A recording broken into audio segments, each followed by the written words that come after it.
Yeah, I think it's so prevalent when you hear me try and talk about gender and sexuality on a podcast like this, because it does. It's uncomfortable, and Mm, um, I still don't even have the right words to express confidently who I am in a way that feels safe to me, and that mm, sucks. Like, it totally sucks, but that's where mm. it's come from, and I don't know if I'll ever unpack all of it.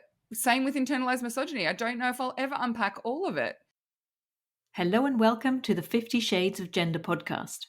We get curious about all things gender, sex, and sexuality, as well as relationships, feminism, the inclusive kind, mental health and kink, and all that makes us humans unique and diverse.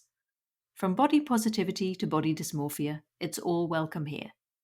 If you like what we do and want to support this podcast, you can become a patron on Patreon. Visit patreon.com/50 Shades of Gender, as in FIFTY. You can also buy us a coffee or make a donation. Links are on the website. You can now register your interest for our upcoming allyship course. Go to 50shadesofgender.com/allyship-course or navigate to the course page via the website menu to be notified when it goes live.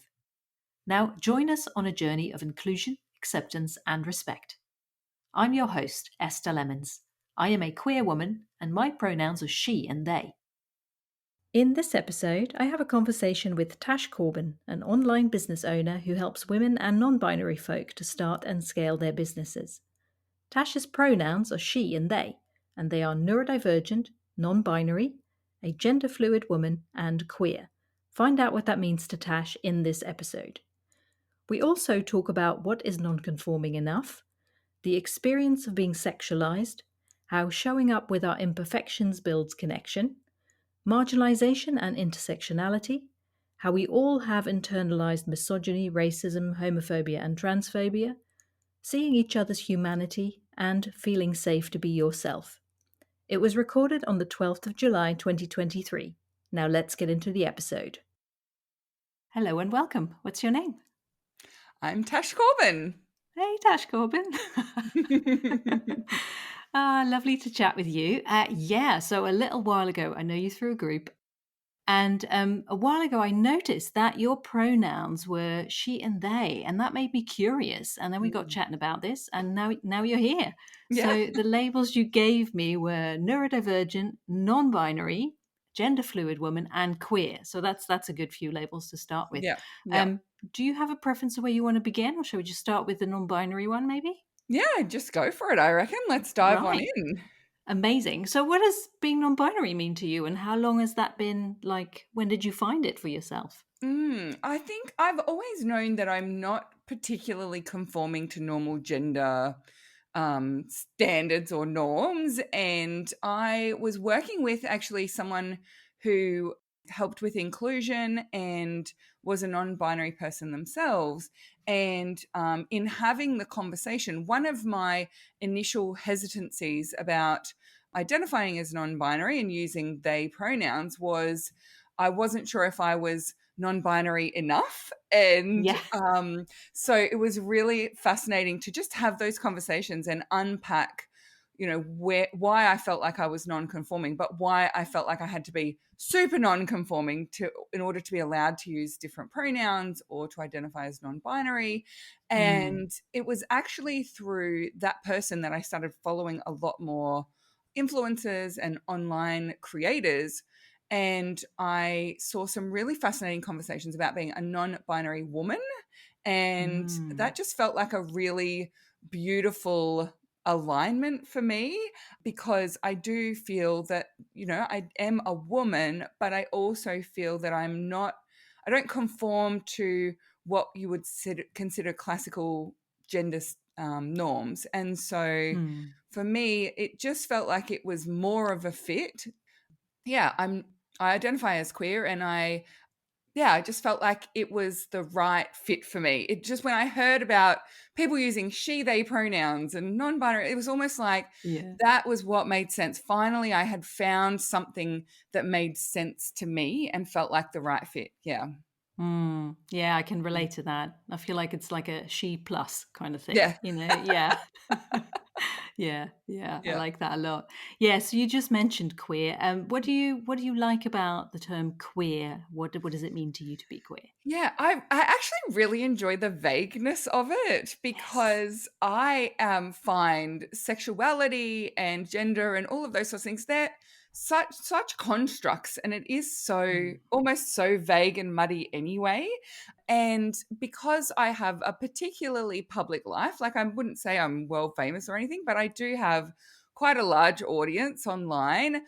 Um, mm, I feel like there are lots of parts of myself that I share very publicly and very openly about life behind the scenes and with my partner and all those sorts of things. But I actually really enjoy that I don't have to divulge everything about my sex life or about sexuality. I can mm, just say I'm queer and not necessarily have to give the details of what that means or have mm, that very narrow box that I need to fit into.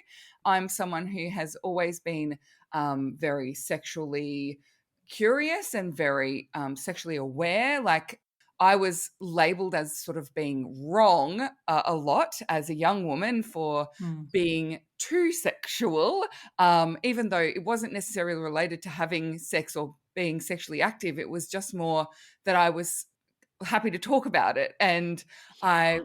I was someone who was fascinated by sex and sexual politics as well. And so, Mhm. yeah, for me, queer just feels like the best label. Yeah, yeah, Again, I it's like it too. nice and It's vague. so all encompassing, isn't it? It's It like a is. big, a big, a big rainbow umbrella of, Yeah, yeah. queer, I suppose. Yeah, yeah. So do you like, or have you always felt like that in yourself? You just mentioned being like younger in your 20s or whatever.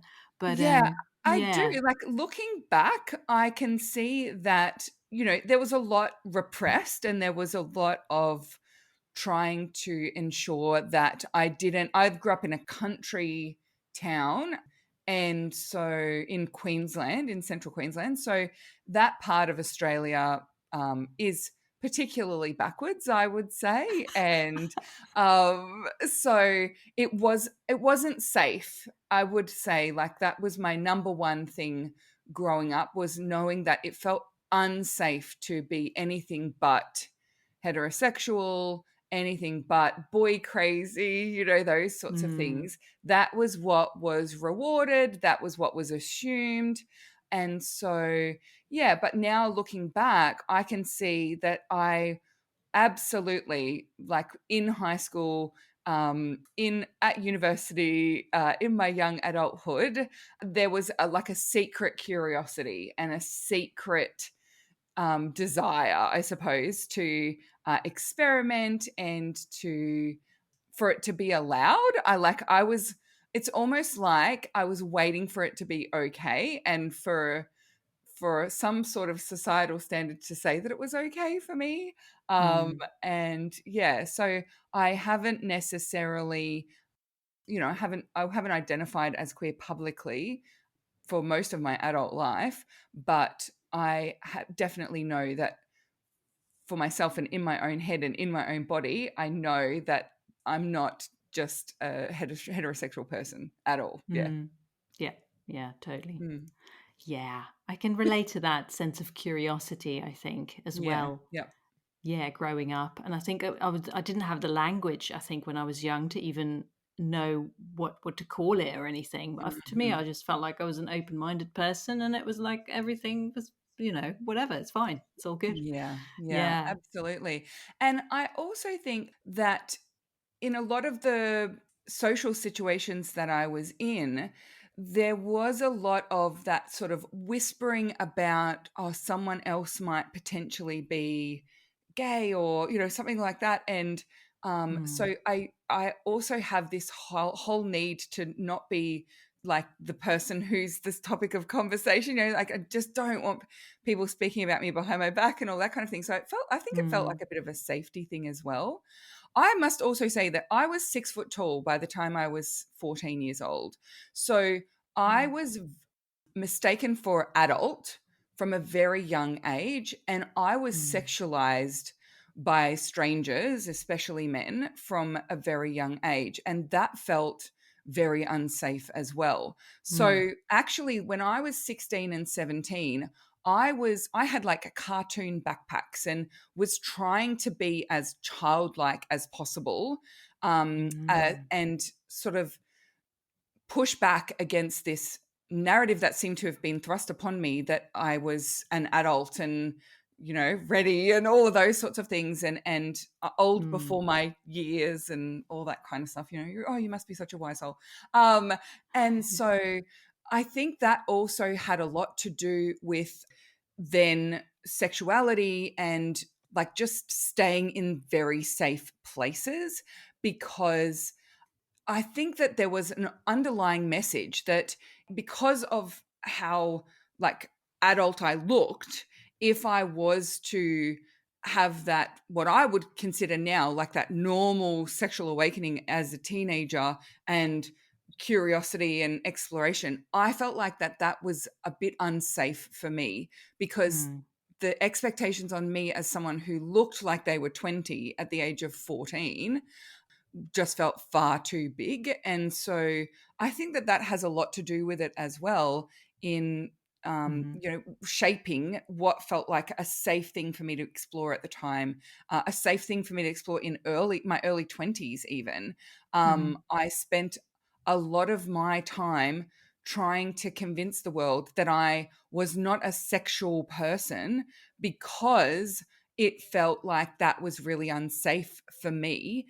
And that, yeah, and I didn't ever really grapple, I think in my teenage years I didn't grapple with that, that balance between girls are sexualized from a young age but they have no control over that sexualization and their sexuality, and they're told what they're allowed to be. And so I never had that sort of teenage or early 20s kind of pushback. I just kept myself very safe and very, very hidden from, in those years of my life, for sure.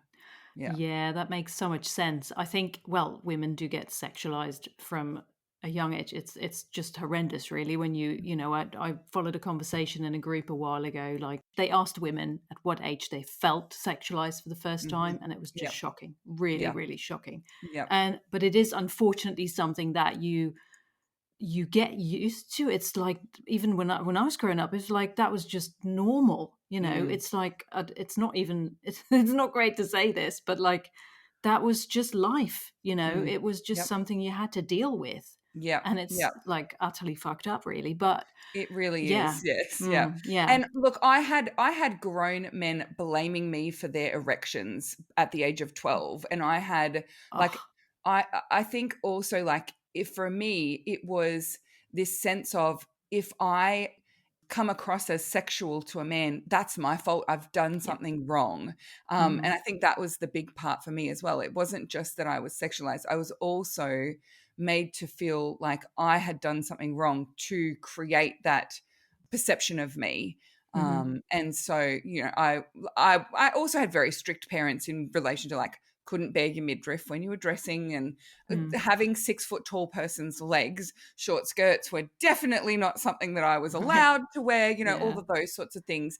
mm, And so it was also, I think, parental messaging. And I understand like my mum just wanted me to be safe and not, yeah, and she was living with the reality of a world in which when women wear short skirts and clothing like that, the world tells them that they're asking for it. So, mm, I think that those messages were all reinforced from home, from yeah, school, from the adults in my life, from my experiences with strangers on the street, from every time I went to go out to dinner with my family and, there were other young men in the room, like everything reinforced for me. It's not safe to look sexual or express your sexuality or any of those things. It's not even, it wasn't even safe to be a woman. It's probably part of mm, the reason why I identify as non-binary, because hmm. it didn't feel safe to even be a young girl at that point in time. Yeah. Wow, yeah, Mhm. yeah, gosh.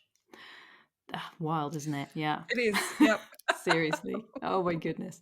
Yeah, so I was thinking like slight sidetrack maybe, but how do you feel like that has affected your journey, like in life, I suppose? Because I remember in some of your programs you talk about like standing out, especially if you're an Mm, entrepreneur and as a mm, woman and stuff, you can grapple with lots of like conditioning that you have to unlearn and clear to really step into this role yep. of being visible, because obviously you learned, as I did as well from a young age, that being visible is not necessarily a great idea, and you have No. to be careful, and it doesn't feel safe. And like, do you feel like you had some stuff to clear out in your journey, in entrepreneurship and stuff? Yeah, absolutely.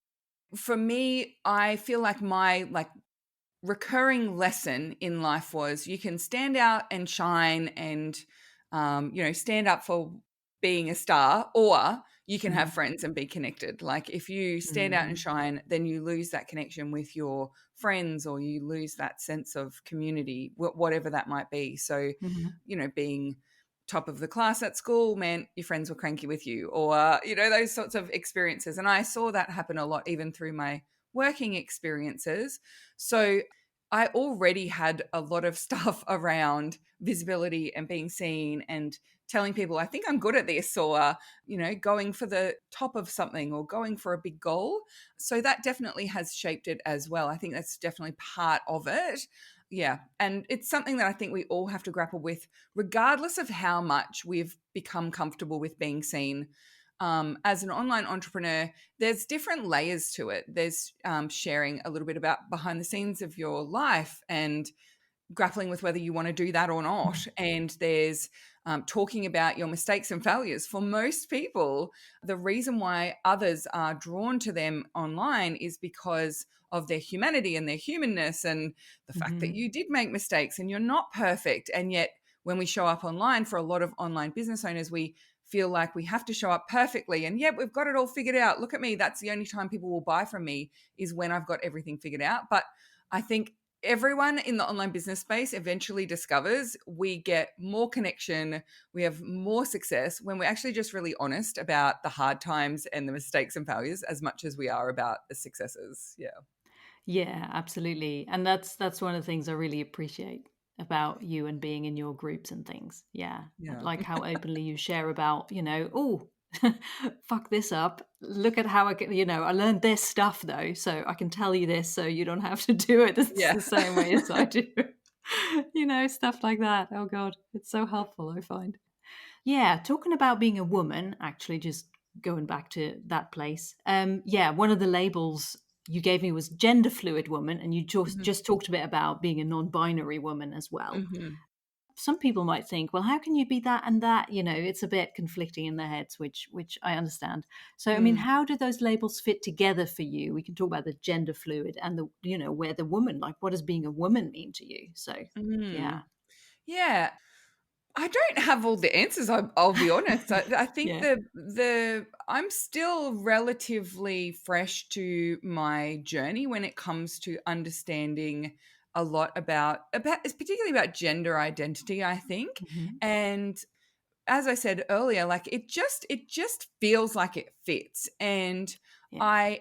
I'm exploring and continue to explore what that means to me quite consistently. And I think you've already had Fleecy Malay on your Yes. podcast. Yeah. Yeah. And she did this amazing spoken word performance. And she's got a video, I think, online as well, about like trying to explain her gender, and like she stutters and stumbles over it. And it's like Yeah. this frustrating thing that consistently changes.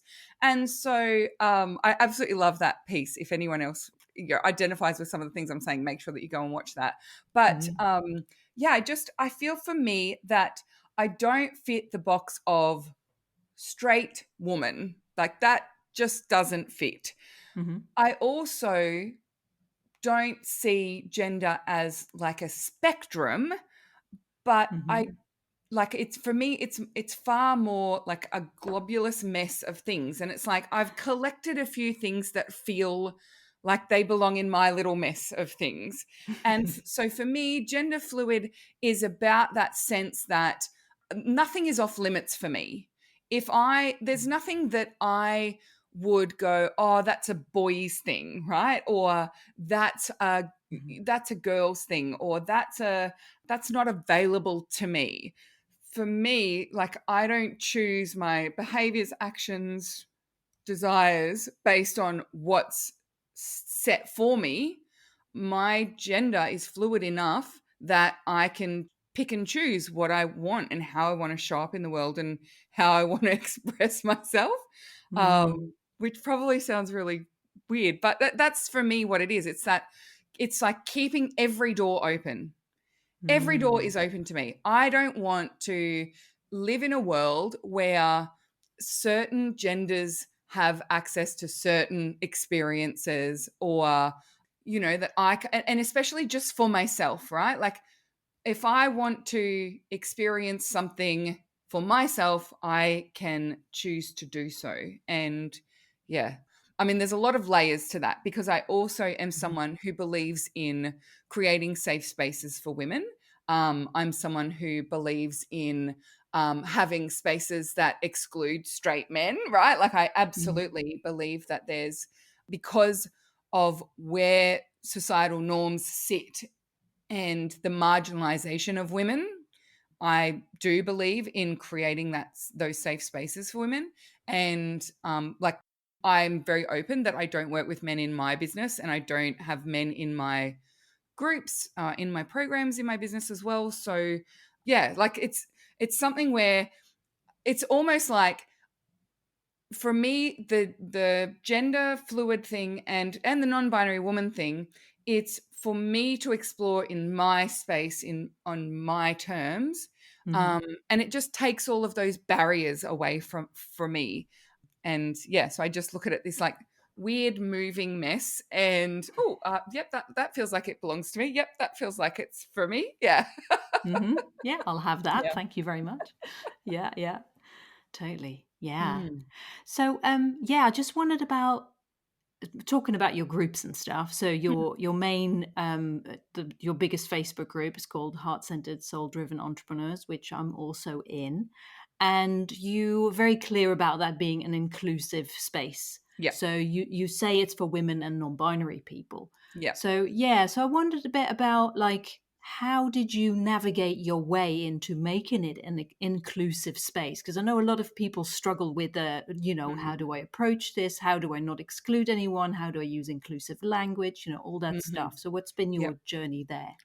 Yeah, well, for me, I have engaged several different people to support me in that space. So I've worked with some consultants around inclusion.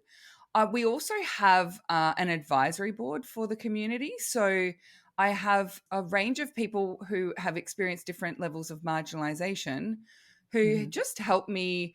We do like a once a quarter review of some of the things that might have popped up, some of the questions that might have happened, some of the incidents, because we do sometimes have some, incidents of challenging situations where people feel like they have a need to stomp on others. And Hmm.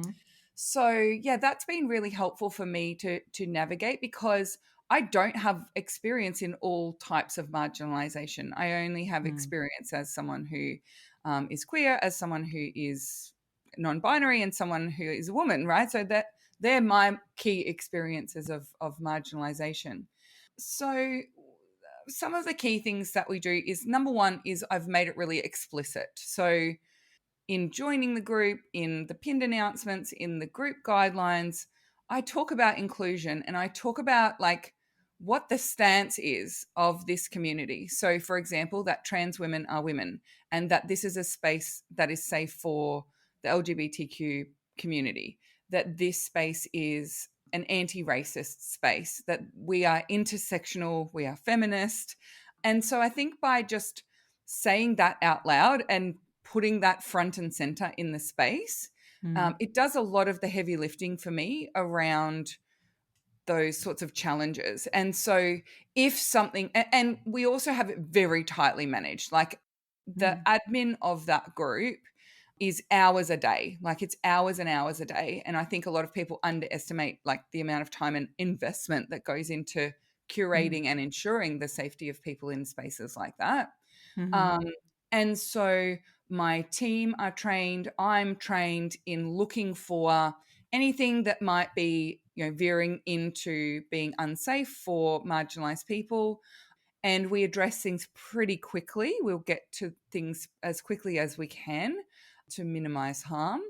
And I think also I'm just at that point in my life, like I'm over 40 now, where I don't have time for closed-minded people, and I don't have time for, I've had people say, like, I had someone who was quite vocal about being like in this sense of, like, I call it that, like, in the conspirituality space, right? Like they Mm. are in the spirituality space and in the space of, taking radical personal responsibility and all of that kind of stuff. But to the point where it had gone so far right leaning politically that it was like, I can't offend you unless you choose to be offended. And so it was like this person wanted a free pass to be able to say and do whatever they like. And it's their behavior has, like, they have no responsibility for their own behavior and the impact of that on others, because it's your choice to be offended by what I have to say. And so, like, at this point in my life, I'm willing to say, well, if that's the way you feel, this isn't the group for you. See you. Bye. Like I engage in a conversation, and our approach is always loving education. But from one message, I can tell whether this person has got, like, mistaken, and like it was an unknowingly got into that space and went, oh, I didn't even think about how this could be impacting on people who have lived experiences of racism. Mm. Or they go right to the other way. And I can tell straight away, like, I know whether this is going to work out or not. And so, yeah, I think I am someone who is consistently putting the needs of the many above the needs of the few. And so for me, when I think about and visualize my group as the needs of the many, I don't see like a homogenous mass of people who all are the same. I see a group of people who all have different experiences of the world and different lived experiences. And so I think because of that, the space naturally lends itself to feeling far more inclusive, because it's not just we all think the same, we all have experienced the same, we've all lived the same. And I think that can be a mistake that some people make, is focusing far too much on what we have in common and forgetting the things that make us different and unique. And it's something I'm very mindful of, is making sure that I don't lose sight of the fact that, as I said, there are so many people in my community who have been far more marginalized and in far more creatively ways marginalized. Mm. And so I can't assume to understand their experience, but I can create a sense of safety to the best of my ability, knowing that I'm going to mess up. I've messed up so many times. But for me, messing up in this space is not I'm crying and like, let's make it all about me and center myself. Actually, when I make mistakes, it's when I do the most learning and when I have the biggest leaps in my education, and it's my opportunity to fix things. And I really appreciate the opportunity to fix things. Yeah, that's really great attitude, because it can be really challenging, isn't it? Like, and a lot of Yeah. people get all like defensive and stuff. And I understand that reaction. It is understandable. It's just not helpful, is it?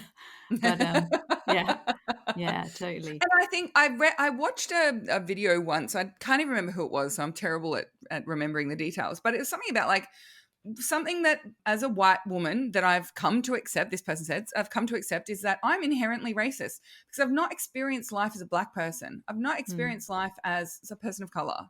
And so because of that, I am blind to the experiences of those people, and I will consistently view the world through my lens, and that, as a white person, that is a racist lens. So the sooner we all accept that being racist is actually inherent, and that, like, there's no way to, like, prove that you're not racist, like, the better that everything will be, because we can just get on with actually fixing things instead of spending our lives trying to defend the position that we're not racist. And so that, was a huge one for me. I think, it was many years ago that I watched that, but I think it instantly calmed me down around like the experiences that were happening in the group and whether I was able to create a safe space or anything. It's like, well, I have internalized misogyny. I know that. I accept that. I am racist. I know that. I accept that. And so when I behave and operate from that lens, I actually do a far better job of creating inclusion and safety. Yeah. That is such a good point. Oh my goodness. Yeah, because we all have that, don't we? Like, yeah, Yeah. internalized misogyny. And like, Yep. how do you feel then? How has internalized maybe like homophobia and transphobia showed up in your journey of discovering your own like gender identity and anything around gender and sexuality? Yeah. I mean, it means that I don't share it as much. It still feels unsafe to me. And Hmm. I mean, the reality is that we live in a political landscape where things that we assumed were progress that we could never roll back on, like abortion rights and Right. other rights for women, like they've been rolled back. And so I think the big thing for me is that it still actually doesn't feel safe for me to say things about myself or share things about myself because it's too risky. And so like coming on podcasts like this, like you've done an amazing job because it does feel like this is safe, right? This is a safe place for Hmm. me to have this conversation. But there are still spaces in which I would find it very challenging to be open about. I'm much more open about gender identity because of pronouns becoming so prolific. For me, it's just so quick and easy for me to say, well, these are my pronouns. And other people sharing their pronouns means, okay, well, people are actually interested in what pronouns I use here. So this feels safe. Like Hmm. it's such a little, you could call it tokenism, but for me it's actually like it's a little safety flag, and I really appreciate that in spaces. And so yeah, I think the big things for me are not sharing that I felt non-binary or that I felt gender fluid or that I was queer for a long time, because yeah, for me it feels unsafe, and it feels, I think as well, it stopped me from exploring it myself for a long time Hmm. because it was that phobia, right? Like internalized homophobia and transphobia and all of those things. It's like, well, then if that's how I need to think and feel in this world, then I certainly will not be exploring that thought that just popped into my mind. You know what I mean? And so Hmm. I think it delayed a lot of the conversations that I wanted to have. It has still stopped me from having conversations with my audience that, as I said, like I use the label queer because it's so vague.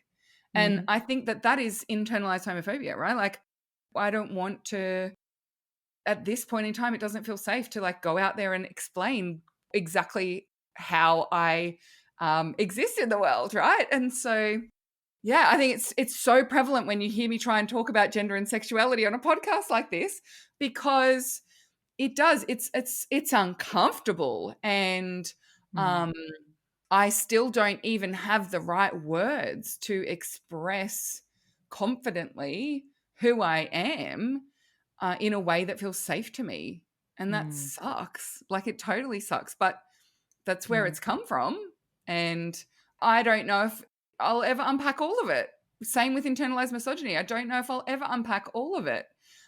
But it's at least now that I know why that happens, I can make a commitment to exploring it and to continuing to move forward. And I think that's the beautiful thing, is that in spite of all of that, I still feel that this is something that I want to explore even in my 40s. It's never too late, right? And Exactly. um and it's been a fantastic journey stepping into more queer friendly spaces and exploring more queer content, actually. Like thank goodness for the internet is all I can say, because yeah, there's things that I get to learn about and there's conversations I get to witness, even with your podcast as well, right? Listening to conversations you've had with other people on this podcast has helped me find words for things I didn't have words for before. And so Amazing. yeah, I mean, I'm not answering your original question of how it's shown up, but I think it shows up in the awkwardness, it shows up in the secrecy, and it shows up in that need to still be vague about things because it doesn't Mm. feel safe. Yeah. Yeah, that's such a good point. For me, like the word queer is just like it feels expansive Yeah. and inclusive. And Yeah. that's why I like it. Whereas maybe other labels to me at the moment, they just feel a bit like maybe restrictive, like the opposite, Yeah. you know. So I feel like, Yeah. oh, that's not quite right. But it is such a journey though, isn't it? And for some Mhm. for Yep. some people that I've spoken to, they're very clear about, well, I might have been born this way, but I'm actually this. And Yep.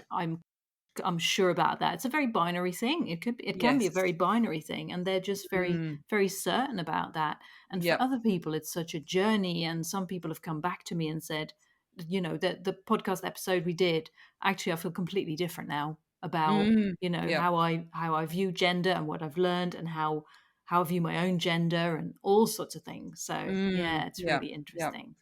Yeah. And it's I'm just grateful that it's been opened up to a conversation because Mhm. I am the kind of person who I learn a lot through story and I learn a lot through other people's experiences and other people sharing. And so, yeah, I absolutely believe that I will be someone in a few years' time who I'm like, yeah, I was so repressed when I was on your podcast, Esther, or I was, I've come into a different understanding of something now. I totally know that that's going to be my experience too. Yeah. Well, then we can do another We'll do it conversation, again. you know. Yeah, let's just do it again. Yeah. Yeah. Another person I've had a conversation with who you also know is Leonie Dawson, obviously. Yes. And Yep. yeah, same sort of pronouns as well and stuff. And I know you know each other and you've done an event together, haven't you, Yes, recently? we have. Yep. Yeah, yeah. Mm, It must be so great to like connect with other people who are just like-minded people, queer yep. people, you know, Yep. all that stuff. Yeah. Absolutely. And particularly because we live near each other as well. So we Oh, actually do get to you? hang out in real life, which is really fun. Yay. And yeah, and the thing I love about Leonie is like it's not just the conversations around gender and that kind of thing, but also I love how overtly sexual she is as well. Like she's very upfront about having a high sex drive, and in her affiliate competitions you'll often see a crystal dildo, and she's just trying to like bring out some of this in people. And it's a giant permission slip. Hanging out with someone like Leonie is a giant permission slip to be open about my experiences. And yeah, it's just fabulous. People like her are amazing. I also love an Australian influencer, podcaster, media personality called Abby Chatfield, Mm, and she was on The Bachelor, and she was one of the girls, and she was like slut shamed and completely mm. dismissed for being sexual on that show and for being open about like feeling horny at one point in time. And it was like that was the worst possible, like it just goes to show how repressed Australian society is, that the worst possible thing that a woman could say on television is that she feels like having sex with someone, right? Like, Right. all the pearl clutching that happened. But actually, in going through that process, she didn't shy away. She used it to create momentum and become this like personality in the Australian landscape. And same thing, like just so open about, she has explored she has a podcast, she explores open relationships, she explores, am I bisexual or am I comphet, and actually I'm just a lesbian, and like all of these things are just so openly talking about it. Yeah. And it has been fabulous to even just like follow along with her journey as well. And so that to me is the stuff that gets me very excited, is seeing how like, and also I have a niece, and hearing her conversations with her friends, her conversations around like gender stuff and sexuality and all that kind of stuff, that gives me so much hope as well. Like I think that for me is the big, like, oh my goodness, watching shows with young people and they have conversations of consent before having sex and like all that, just like it's Right. all there, right? And it's just setting what the new standards are, and I love it. And I'm really really hopeful for the generations to come, for sure. I think they're way smarter than us, way smarter. Yeah, I'm totally here for that. That is so Yep. good. Yeah, there's so Yep. many more conversations about consent now, thankfully, and also, Yep. Yeah, and all it takes is someone to be really sure in themselves and just keep showing up as they are, and they take, Yep. the shame out of it, and they, like you say, it's a permission slip for other people to be themselves as well and show up Yeah. authentically. Yeah, Because absolutely. because all the things I'm like thinking about now, in the like I said, in the past, that was just normal, and all the things we get shamed for, as Mm. women, it's Yep. just like, wow.